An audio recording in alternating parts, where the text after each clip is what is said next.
禮拜嗰個追思會好轟動，好多媒體嘅報導，好多大幕去參與，形成一個好強烈嘅一個城市效應。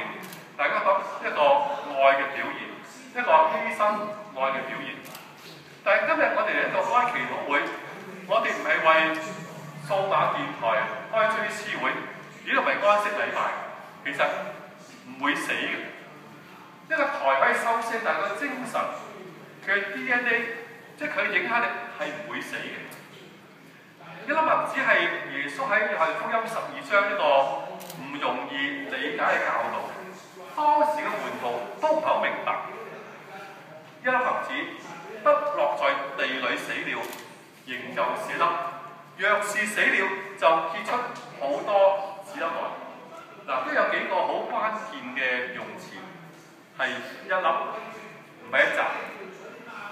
一粒麥子可以衍生咁大嘅力量。當耶穌講呢個比喻嘅時候，係講緊佢自己，佢將自己化為一粒麥子，係落在地裏死了。因為耶穌嘅死係令到整個救恩可以成全，因為佢死可以得到萬人得救。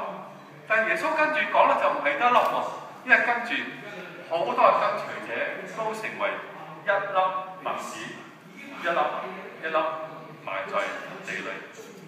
嗰個麥子其實，如果佢唔係落在地裏，佢仍然係一粒嘅麥子。呢粒麥子其實冇乜生命力嘅，佢冇乜價值嘅。但係當呢個麥子係埋在土裏時候咧，佢會爆開，佢生力就喺佢死亡一刻去爆裂出嚟。佢從一粒麥子係變成一粒種子，種子就有生命力。呢個比喻俾我哋信徒一個好大嘅盼望。基督教係一個充滿咗盼望嘅宗教。我哋嘅信仰就喺絕處當中，我哋仍然睇到盼望。呢個盼望就係睇見耶穌死，只會去到絕望。但係耶穌係帶嚟一個永生嘅盼望。有一晚，大班去踩入去恩典時刻，又係星期三嚟，好遲嗰星期三，就問一個好多人嘅問題，就係點解好人都會受苦啊？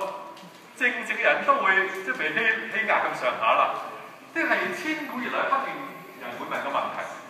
呢個問題唔可以透過理性一個簡單答案，必須透過個真正嘅經歷，係經歷過嗰種喺絕望當中見到盼望，並且呢個唔係結局。儘管 DBC 過幾日可能會被封台，可能短期內咧要停播，甚至被清盤，甚至咧唔知點樣，但係嗰個唔係結局嚟嘅。